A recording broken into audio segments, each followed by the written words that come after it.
आज आपण आलेलो आहोत जिल्हा परिषद केडगाव बोरीपारधी गणाचे अधिकृत उमेदवार गणेश रमेश थोरात यांच्या ऑफिसला भेट देण्यासाठी आज आपण आलेलो आहोत.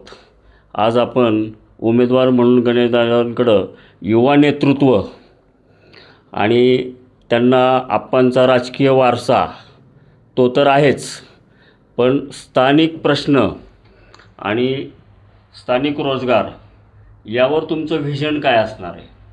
नमस्कार, मी तुषार उर्फ गणेश थोरात. साहेब, माझं नाव तुषार आणि गणेश दोन्ही आहे, त्यामुळं तसंच मी लोकांच्या पुढं जाण्याचा प्रयत्न करतो. स्थानिक अडचणी जर बघितल्या तर गेली 4-5 वर्ष जिल्हा परिषदेच्या माध्यमातून कुठलंही काम त्या ठिकाणी झालेलं दिसत नाही आहे. अनेक अंतर्गत रस्ते असतील, गटार योजनांचा प्रश्न असेल, असे आणि पाण्याचे प्रश्न बरेच जसे की पडवी, खोर या गावांमध्ये त्या ठिकाणी मला पाहायला मिळाले आणि ते सोडवण्याचा प्रयत्न इथून पुढच्या काळात मी त्या ठिकाणी करणार आहे. रोजगाराचा जर विषय आपण बघितला तर आज भारताच्याच रोजगाराची परिस्थिती अत्यंत बिकट आहे आणि त्यासाठी अधिकाधिक प्रयत्न आम्ही आप्पांच्या आणि आदरणीय सुनेत्रा वहिनींच्या मार्गदर्शनाखाली इथून पुढच्या काळात करू. शेतकरी असतील, महिला सबलीकरण असेल आणि युवा उद्योजक असतील, त्यासाठी तुमचं धोरण काय असणार आहे पुढचं? शेतकऱ्यांना वेळोवेळी वीज आणि पाणी मिळणं हे आमच्यासाठी फार महत्त्वाची गोष्ट आता आहे. त्यासाठी आम्ही योग्य ते प्रयत्न इथून पुढच्या काळात करू आणि शेतकऱ्याला जर वीज वेळेत मिळाली, पाणी वेळेत मिळालं तर त्याचं पीक व्यवस्थित येतं आणि त्याला योग्य तो दर त्या ठिकाणी मार्केटला कसा मिळेल ह्याचे प्रयत्न आम्ही इथून पुढच्या काळात करू. जिल्हा परिषदेच्या माध्यमातून अनेक स्कीमा येतात. त्या युवा मुलांसाठी त्या स्कीमा असतात, महिलांसाठी असतात आणि मुलांना खेळण्यासाठी ग्राउंडची उपलब्धता अजून आपल्या मतदारसंघामध्ये नाही आहे. तर तुम्ही निवडून आल्यानंतर त्याविषयीचं धोरण तुमचं काय असणार आहे? जिल्हा परिषदच्या प्रत्येक स्कीम अगदी तळागाळापर्यंत नेण्याचा प्रयत्न माझा त्या ठिकाणी राहणार आहे.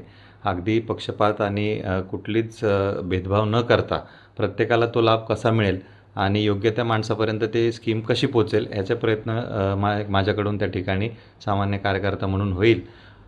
जर क्रीडाचा विषय तुम्ही पाहिला तर आपल्या अख्ख्या तालुक्यातच कुठं क्रीडा संकुल त्या ठिकाणी आपल्याला पाहायला मिळत नाही.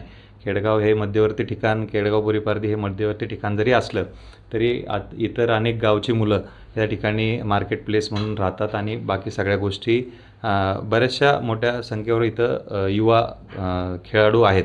तर त्यांच्यासाठी काही ना काही आपल्याला साधन त्या ठिकाणी तयार करणं गरजेचं आहे आणि नक्कीच पुढच्या काळात आम्ही DCM सुनेत्रा वहिनी असतील त्यांच्या मार्गदर्शनाखाली आणि आप्पांच्या मार्गदर्शनाखाली काम करू. दादा, तुमचे वडील आमदार होते, 5 वर्ष आमदारकी म्हणून सत्ता भोगली, गेली 35 वर्ष PDC बँकेवरती चेअरमन म्हणून सर्वात मोठा कार्यकाळ आप्पांचा झालेला आहे. हा आज विरोधकांचा भास आहे की विरोधकांनी विकास केला नाही म्हणून प्रत्येकजण हा विकासावरतीच बोलतोय.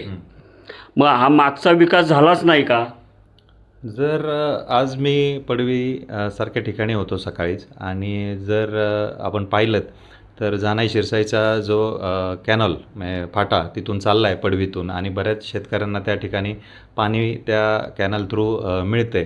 तर तो आदरणीय आप्पांनी केला असं मला तिथल्याच शेतकऱ्यांनी आणि लोकांनी सांगितलं.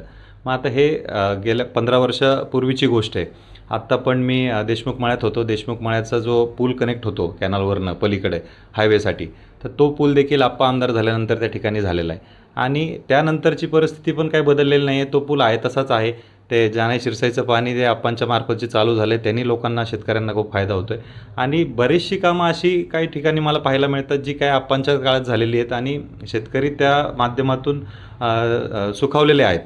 पण त्याच्यापुढं जो वेगळा विकास किंवा फ्युचरिस्टिक विकास व्हायला पाहिजे होता तो त्या ठिकाणी झालेला मला कुठंच दिसत नाही. जर काय झालं असेल तर छोटा मोठा रस्ता कुठेतरी झाला आहे. विजेचे प्रॉब्लेम अजून तसेच आहेत, पाण्याचे प्रॉब्लेम अजून तसेच आहेत. नवीन कुठल्याही वस्तीला पाणी त्या ठिकाणी मिळत नाही आहे किंवा रस्ते त्या ठिकाणी व्यवस्थित इन्फ्रास्ट्रक्चरचा विषय तिथं झालेला नाही दिसत मला. शेवटचा प्रश्न विचारतो. आत्ता आपल्याला नवीन गण जोडलेले आहेत. व्यूहरचनेनुसार जिल्हा परिषदच्या. त्यामध्ये आपल्या दौंड तालुक्यातलं जे महत्त्वाचं ग्रामदैवत आहे नारायणबेट. नारायणबेट हा क वर्ग दर्जामध्ये मोडलेला जातो. क वर्ग दर्जा जरी असला तरी तिथं शासकीय योजनांचा कुठलाही लाभ त्या देवस्थानला झालेला नाही. तुम्ही तुमच्या काळामध्ये कसं करू शकाल? त्या देवस्थानकडे पाहण्याचा दृष्टिकोन तुमचा कसा असेल? नक्कीच नारायणबेट हे मोठं तीर्थक्षेत्र त्या ठिकाणी आहे आणि अख्ख्या राज्यातून तिकडे लोकांची भक्ती त्या ठिकाणची आहे. आणि मी मागच्या महिन्यातच तिथं म्हणजे एक उत्सव साजरा केला जातो आणि कोकणातली, रायगड या परिसरातली, मुंबईमधली लोकं त्या ठिकाणी मोठ्या प्रमाणावर येतात आणि तो उत्सव साजरा करतात. तर अशा ठिकाणी जिथं एक पर्यटन केंद्र होऊ शकतं किंवा तिथं फार मोठ्या प्रमाणावर डेव्हलपमेंट होऊ शकते. नक्कीच जास्तीत जास्त प्रयत्न आम्ही त्या दृष्टिकोनातून करू. आणि नारायणबेटात म्हणजे हे आपलं एक अभिमानाचं स्थान आहे आपल्या तालुक्यासाठी आणि नक्कीच तिथं जास्तीत जास्त आपण चांगलं कसं प्रयत्न करू शकतो ते आम्ही पुढच्या काळात बघू. धन्यवाद दादा.